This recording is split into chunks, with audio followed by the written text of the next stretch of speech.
Good day to you all. I'm Jenitta Christy, Assistant Professor, Department of English, Bishop Ibu College.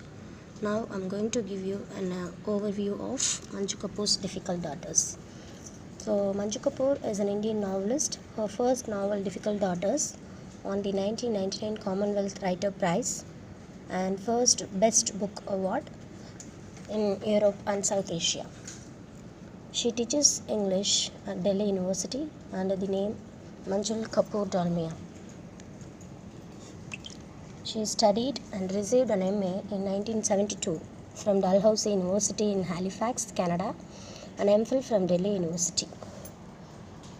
She is married to Gurnidhi Dalmia. They have 3 children and 3 grandchildren and lives in New Delhi. Manju Kapur's major works are Difficult Daughters in 1998, A Married Woman in 2003, Home by 2006, The Immigrant in 2008, Custody in 2011, Shaping the World, Women Writers on Themselves, edited by Manju Kapur in 2014. Difficult Daughters is a charming novel about educating daughters and facing the consequences when they learn to think for themselves and begin to question the basic values of society.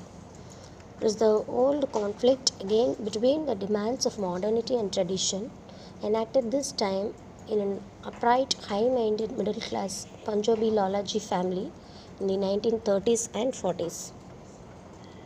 At the center of the storm is Veermati, who yearns for something beyond marriage.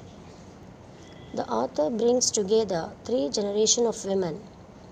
Difficult Daughters is a story of 3 generations of women: Ida, the narrator, who is a divorcee, and Veermati, her mother, who marries an elderly married professor for love, and Kasturi, her grandmother, who comes to terms with the difficult daughter Veermati. The 3 generations of women are very different.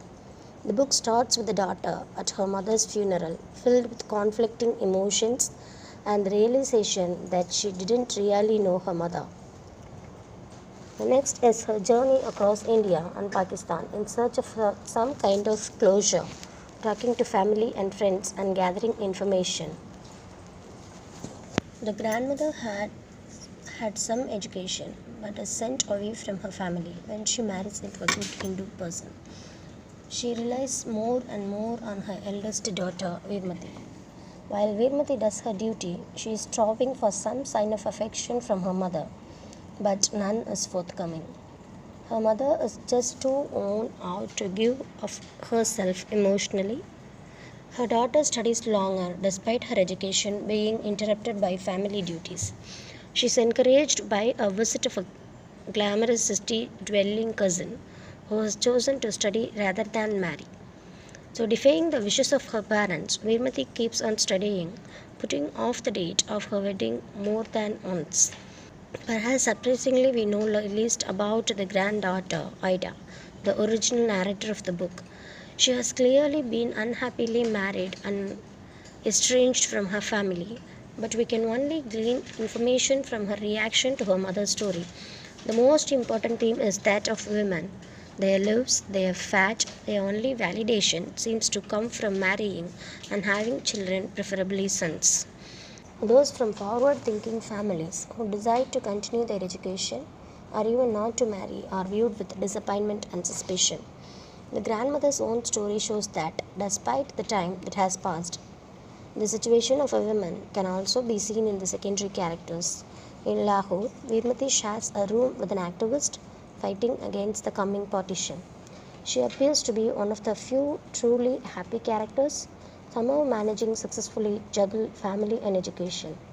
Her cousin is also an important role model, stressing that women need to see education and a career as a choice, not at last resort.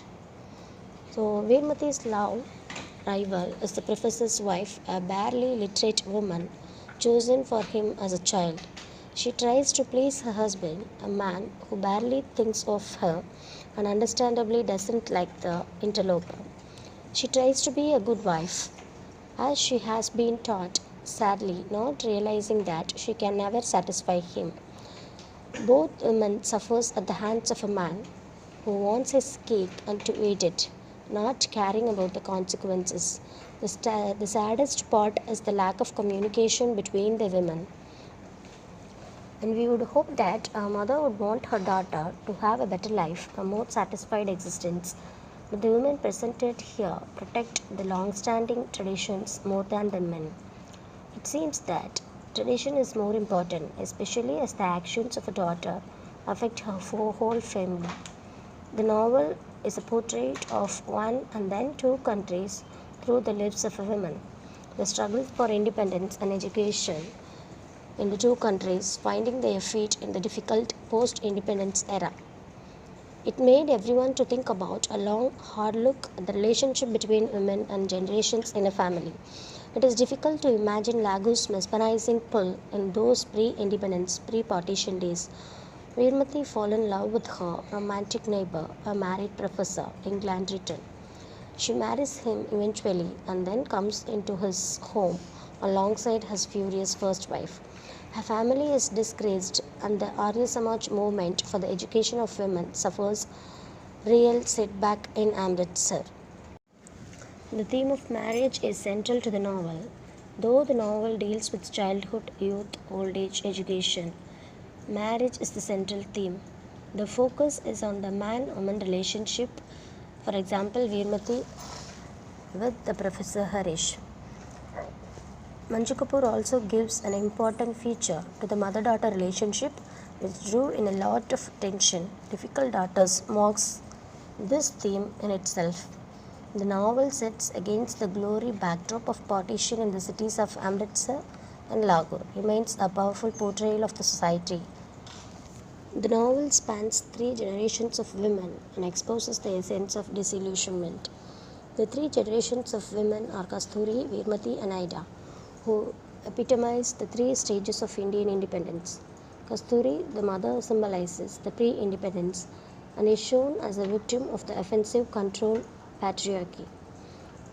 Through three female protagonists, Manju Kapur has revealed the life circle of a woman who is devoted from beginning of her life.